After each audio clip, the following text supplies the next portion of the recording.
Well, the first steps were taken today on the pathway, the road to the 2027 ICC Men's Cricket World Cup. That'll be held in 3 years' time down in South Africa, Zimbabwe and Namibia. The three African sides will co-host that. And with the start today of the ICC Men's Cricket World Cup League 2, we saw the first steps taken towards deciding the 14 teams that will qualify for the next edition of the 50-over World Cup. And I've had lots of questions over the course of today and indeed building up to the start of this tournament as to how the new qualification pathway works. So with the beautiful spring sunshine setting across to my left here in Kirtipur, just on the outskirts of Kathmandu, I thought I'd run through this qualification structure and try and explain it and decipher it. It's actually quite simple. It's also wonderfully meritocratic and very, very impressive. I'm going to guide you through it. We'll start at the top, starting with the 12 full member, the test nations of the ICC. There is no longer an ICC Men's Cricket World Cup Super League that the 12 nations, the full members, played with alongside the Netherlands in the last cycle. That now has gone back just to ODI bilateral cricket that will be decided on the rankings. 10 of the 14 spots will be taken by those full members from those rankings by a cut-off date ahead of the tournament.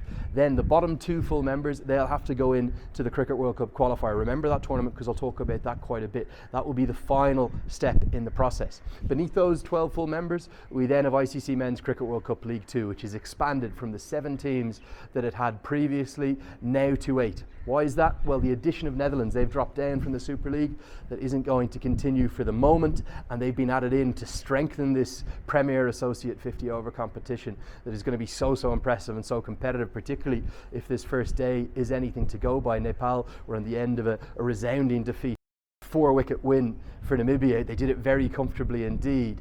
So certainly that competition is going to be stronger. The second reason why, Papua New Guinea, they've lost their ODI status, being replaced by Canada too. So for the moment, it's down to the next tier for Papua New Guinea. That will be the Cricket World Cup Challenge League, which splits into 2 pools of 6. But that's not finalised just yet, because starting at the end of February, I think it's next week in fact, we're going to see in Malaysia 8 teams come together for the Cricket World Cup Challenge League playoff. That will be the 4 incumbent sides who are trying desperately to hang on to their status from the Cricket World Cup Challenge League, and then the 4 challengers, those that have been good enough in the T20I rankings and have enough 40 or 50 over cricket in their country to be allowed a shot. So those 4 sides that are trying to come in and upset those that already have that status, you've got Saudi Arabia, Kuwait, Bahrain, 3 of the Asian sides that are on the rise, and they're joined by Tanzania. And that means the challenge for the likes of Italy and for Vanuatu, who are trying to hold on to their status, they need to finish in the top 4. That's why it's 36 teams in the pathway right now, not 32. After the tournament in Malaysia, we'll have those final Cricket World Cup Challenge League structures for both A and for B. And then for those sides, it's quite simple. Rather than having to win A or B, this time they need to finish in the top 2. And if they do finish in the top 2, they're going to advance to the Cricket World Cup Qualifier playoff. Now, let's talk a little bit more about Cricket World Cup League 2 to start with. 8 teams coming together, 144 ODIs over the best part of 3 years. Each side will play 9 series where in those triangulars they come together, they'll have 4 matches each. The top 4 in that Cricket World Cup League 2 will advance again to that tournament I told you to remember, the 2027 Cricket World Cup Qualifier. So we'll have 2 of the lowest ranked full member nations, the top 4 sides from Cricket World Cup League 2. That makes 6. Then the bottom 4 of League 2, there's 2 aspects to this. Firstly, 5th and 6th, they're guaranteed retaining their ODI status and retaining Cricket World Cup League 2 in their next cycle. 7th and 8th though, they're the 2 in jeopardy, and they will have the sides that finish in the top 2 of each of the Challenge League, the 4 sides, come up to join them. That will make that Cricket World Cup Qualifier playoff an 8-team event. The last time down in Namibia, it was a 6-team event. Now it will be an 8-team event, and that will decide the final 2 spots in that Cricket World Cup Qualifier. That will then be a 10-team event, just like it was in Zimbabwe. What a brilliant tournament we saw there in Zimbabwe.